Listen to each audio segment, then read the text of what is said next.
Hey, welcome back. So we're going to talk about two trait test crosses.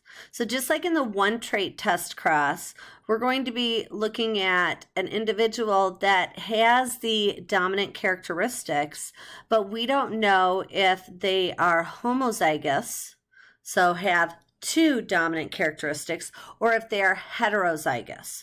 So let's just use the same characteristics as before. We'll use big F, big F. There we go. For freckles, little f, no freckles. And big S, short fingers. Whereas little s is long fingers. So let's assume we have a parent that has freckles and short fingers, but we don't know if they're homozygous or heterozygous. The way we can tell is by doing a test cross, where we cross that individual with a homozygous recessive characteristic or character. So this is not something you would do to figure out if someone had freckles or not, or is homozygous dominant for freckles.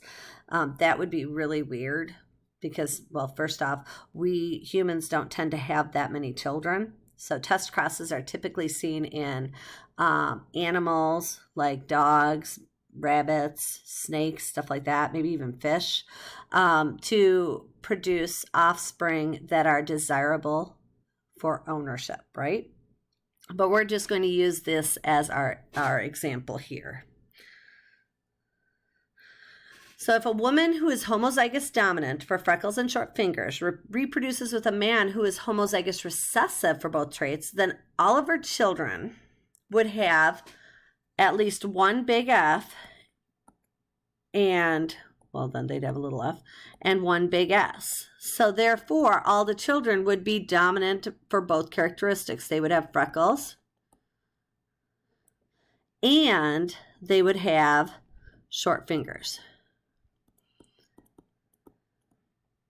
But if we had a heterozygous woman and she had children with a homozygous recessive man still, then her children would have the probability of getting freckles or no freckles, short fingers or long fingers at a 1:1:1:1 ratio. So let's look at what that looks like. So let's just look at the cross on this side. So we have a woman who is big F, big F, big S, big S, crossed with a man who is little f, nope, that's too big, right? Because he's little s. So all she can give is a big F and a big S, right? And all he can give is a little f and a little s. So all the offspring would be big F, big S, little s. Heterozygous, they'd all have those two dominant characteristics, freckles and short fingers. If, on the other hand, she was big F, big S, little s, times, again, little f, little s, little s. I'm going to do the two small punnets, okay? So we're going to do mom. Actually, I always like to put mom on top. So I'm going to put mom on top. Big F, little f. And then we have little f, right?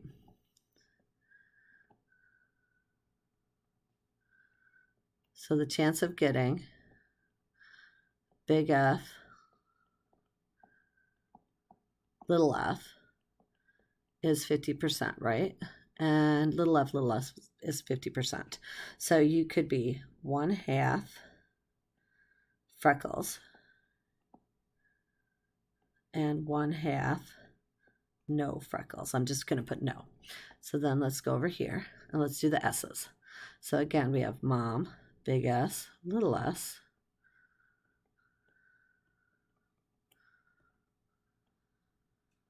Dad, little s, big S, little s, big S, little s, little s, little s, little s, little s.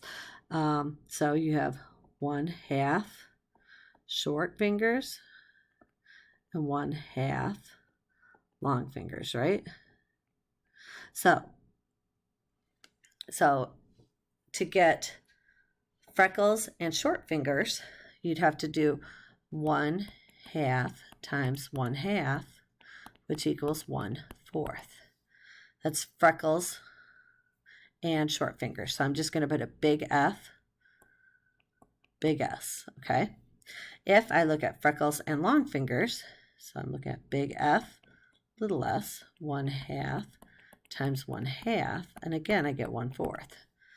If I want no freckles, little f, with short fingers, big S, 1/2 times 1/2 equals 1/4, and all recessive, that's not true, little f, little s, 1/2, 1/2 is 1/4, right? So here are the results of the crossing. We have over here 4 different types of offspring, which you see up here again. So we know that mom was heterozygous for her characteristics, okay?